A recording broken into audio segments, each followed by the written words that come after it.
প্রীতি জিন্তার চোখের পানি নাকের পানি এক করে দিলেন রাহুল তেয়াটিয়া। হ্যাঁ দর্শক, ফের পাঞ্জাবের মুখ থেকে জয় ছিনিয়ে আনলেন রাহুল তেয়াটিয়া।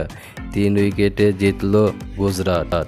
আইপিএলে 2024 37তম ম্যাচটি পাঞ্জাব কিংস এবং গুজরাট টাইটান্সের মধ্যে খেলা হয়েছিল। এই ম্যাচটি 3 উইকেটে জিতে গুজরাট টাইটান্স। পাঞ্জাব কিংস শুভমান গিলদের জিতে 143 রানের টার্গেট দিয়েছিল। রাহুল তেয়াটিয়ার ইনিংসের দৌলতে 19.1 ওভারে জয়ের লক্ষ্য অর্জন করে গুজরাট টাইটান্স। এই ম্যাচে টসে জিতে প্রথমে ব্যাট করার সিদ্ধান্ত নিয়েছেন পাঞ্জাবের অধিনায়ক স্যাম কারান। প্রথমে ব্যাট করে পাঞ্জাব কিংস 20 ওভারে সব কয়টি উইকেট হারিয়ে স্কোরবোর্ডে 142 রান তোলে। পাঞ্জাবের হয়ে সর্বোচ্চ 35 রান করেন পবি সিমরান সিং। গুজরাটের হয়ে কিশোর 4 উইকেট নেন।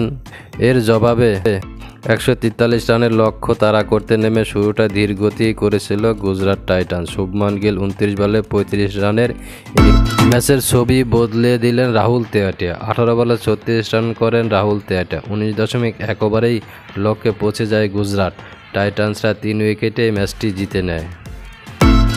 হ্যাঁ দর্শক, রাহুল তেয়াটিয়া প্রীতি জিন্তার চোখের পানি নাকের পানি এক করে দেয়।